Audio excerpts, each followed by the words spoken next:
नमस्कार दोस्तों। तो हमारी आज की कहानी का नाम है संगीत में गधा। एक धोबी का गधा था।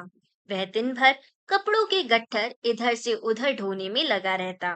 धोबी स्वयं कंजूस और निर्दयी था। अपने गधे के लिए चारे का प्रबंध भी नहीं करता था। बस रात को चरने के लिए खुला छोड़ देता। शरीर से गधा बहुत दुर्बल हो गया था। एक रात उस गधे की मुलाकात एक गीदड़ से हुई। गीदड़ ने उससे पूछा, कहिए महाशय, आप इतने कमजोर क्यों हैं? गधे ने दुखी स्वर में बताया कि कैसे उसे दिन भर काम करना पड़ता है। खाने को कुछ नहीं दिया जाता। रात को अंधेरे में इधर उधर मुंह मारना पड़ता है।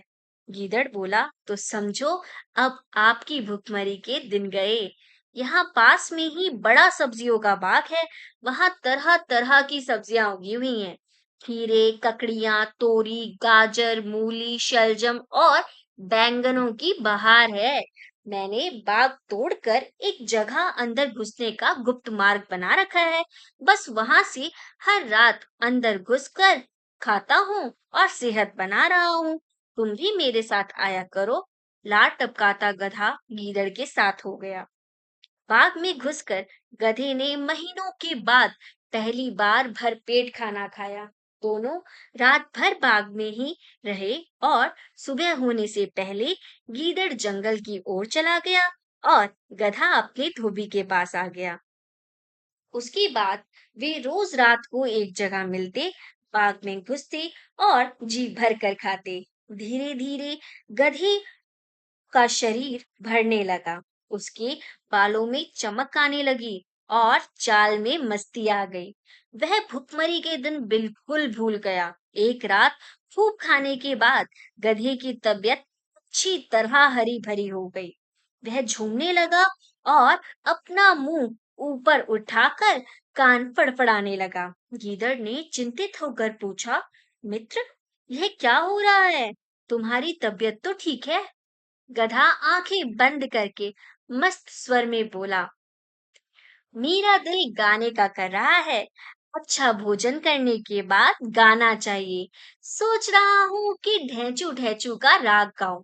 गीदड़ ने तुरंत चेतावनी दी, ना ना, ऐसा ना करना गधे भाई। गाने वाने का चक्कर मत चलाओ। यह मत भूलो कि हम दोनों यहाँ चोरी कर रहे हैं। मुसीबत को न्योता मत दो। गधे ने टेढ़ी नजर से गीदड़ को देखा और बोला, गीदड़ भाई, तुम जंगली के जंगली रहे। संगीत के बारे में तुम क्या जानो? गीदड़ ने हाथ जोड़े, मैं संगीत के बारे में कुछ नहीं जानता, केवल अपनी जान बचाना जानता हूँ। तुम अपना बेसुरा राग अलापने की जिद छोड़ो, उसी में हम दोनों की भलाई है। गधे ने गीदड़ की बात का बुरा मानकर हवा में दुलत्ती चलाई और शिकायत करने लगा, तुमने मेरे राग को बेसुरा कहकर मेरी बेइज्जती की है। हम गधे शुद्ध शास्त्रीय लय में रेंगते हैं। वह मूर्खों की समझ में नहीं आ सकता। गीदड़ बोला, गधे भाई, मैं मूर्ख, जंगली सही, पर एक मित्र के नाते मेरी सलाह मानो। अपना मुंह मत खोलो, बाग के चौकीदार जग जाएंगे। गधा हंसा, अरे मूर्ख गीदड़, मेरा राग सुनकर बाग के चौकीदार तो क्या, बाग का मालिक भी फूलों का हार लेकर आएगा और मेरे गले में डालेगा। गीदड़ ने चतुराई से काम लिया और हाथ जोड़कर बोला, गधे भाई, मुझे अपनी गलती का एहसास हो गया है। तुम महान गायक हो। मैं मूर्ख गीदड़ भी तुम्हारे गले में डालने के लिए फूलों की माला लाना चाहता हूँ।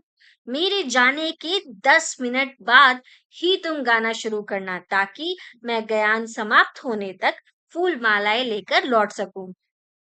गधे ने गर्व से सहमति में सिर हिलाया। गीदड़ वहां से सीधा जंगल की ओर भाग गया। गधे ने उसके जाने के कुछ समय बाद मस्त होकर रेंगना शुरू किया। उसके रेंगने की आवाज सुनते ही बाग के चौकीदार जग गए और उसी ओर लठ लेकर दौड़े, जिधर से रेंगने की आवाज आ रही थी। वहां पहुंचते ही गधे को देखकर चौकीदार बोला, यही है वो दुष्ट गधा जो हमारा बाग चर रहा था। वह सारे चौकीदार डंडों के साथ गधे पर पिल पड़े। कुछ ही देर में गधा पिट पिट कर अधमरा गिर पड़ा। तो इस कहानी से हमें ये सीख मिलती है कि अपने शुभचिंतकों की और हितैषियों की नेक सलाह ना मानने का परिणाम बुरा होता है। धन्यवाद दोस्तों।